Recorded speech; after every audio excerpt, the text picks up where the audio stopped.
हर कामयाब इंसान का एक वक्त आता है जब उसको लगता है कि अब अगर मैंने कुछ नहीं किया तो बर्बाद हो जाऊंगा, और वह कर लेता है। जब आपके पास प्लान बी नहीं होता है, आपके पास में सिर्फ प्लान ए होता है, तब उसके पूरे होने की संभावना बहुत अधिक होती है। जब आपके पास में रास्ता सिर्फ एक होता है कि ये अगर नहीं किया तो मर जाएंगे, बर्बाद हो जाएंगे, तो संभावना बढ़ जाती है उसमें कामयाब होने की। नमस्कार दोस्तों, एक बहुत ही प्यारी कहानी, पुराने समय की कहानी है। एक राज्य था। एक दिन गुप्तचरों ने सूचना दी कि पड़ोसी राज्य हम पर हमला करने वाले हैं। गुप्तचरों ने बताया कि खबर एकदम पक्की है। सिर्फ 3 दिनों के भीतर पड़ोसी राज्य अपने विशाल सेना के साथ हम पर हमला कर देगा, और उनकी सेना इतनी बड़ी है कि उनका सामना करना बहुत ही मुश्किल है।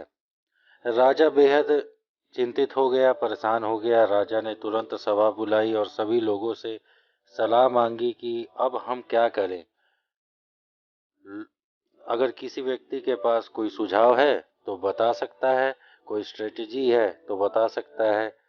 राजा के चतुर मंत्री ने कहा, अब जब जान पर बात आ गई है तो इसका एकमात्र उपाय है कि हमें आज ही, अभी ही, इसी वक्त ही पड़ोसी राज्य पर हमला कर। राजा बोला, मंत्री जी, हमारी सेना बहुत छोटी है, हम उनका मुकाबला कैसे कर पाएंगे। मंत्री बोला, पड़ोसी राज्य अभी युद्ध के लिए तैयार नहीं है।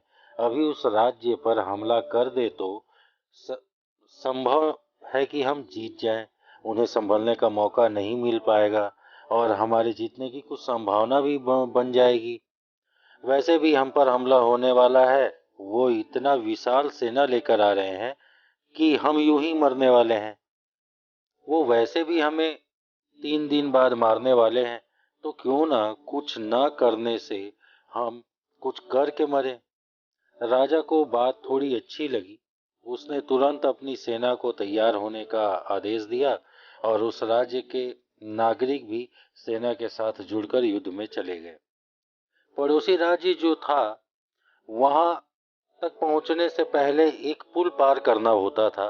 एक पुल था जो जैसे ही वो सेना पुल पार करके उस राज्य में घुस गई तो राजा ने कहा, हम अपने पड़ोसी राज्य में घुस चुके हैं, ये जो पुल है इस पुल को जला दो। और जलाने के बाद सेना को बोल दिया, हमारे पास में अब और कोई ऑप्शन नहीं है, कोई रास्ता नहीं है लड़ने के अलावा। अब या तो मरो या तो मारो, हमारे पास भागने का कोई ऑप्शन नहीं है। तभी सैनिक अपनी पूरी क्षमता के साथ में लड़े और पड़ोसी राज्य की बड़ी सेना को उन्होंने हरा दिया। इस एटीट्यूड के साथ में कि हमारे पास में कोई और ऑप्शन नहीं है। इस कहानी के द्वारा मैं बस इतना कहना चाहता हूँ कि जिंदगी में ज़्यादा विकल्प मत रखिए। एक रास्ता तय कीजिए और उसे पाने के लिए जी जान लगा दीजिए। सफलता जरूर मिलती है, क्योंकि जहाँ बहुत सारे विकल्प होते हैं वहाँ संकल्प नहीं हो पाता। संकल्प लाने के लिए विकल्प कम कीजिए और उस पे टूट कर जान प्राण लगा कर उसके लिए मेहनत कीजिए, ताकि आप अपनी लक्ष्य को हासिल कर सकें और जीवन में आगे बढ़ सकें। यही मंत्र जीवन में सफलता का सबसे अच्छा मंत्र है। किसी ने क्या खूब कहा है, तू रख हौसला वो मंजर भी आएगा, साहिल के पास चलकर समंदर भी आएगा। थक कर न हार मंजिल के मुसाफिर, मंजिल भी मिलेगी और मिलने का मजा भी आएगा। धन्यवाद।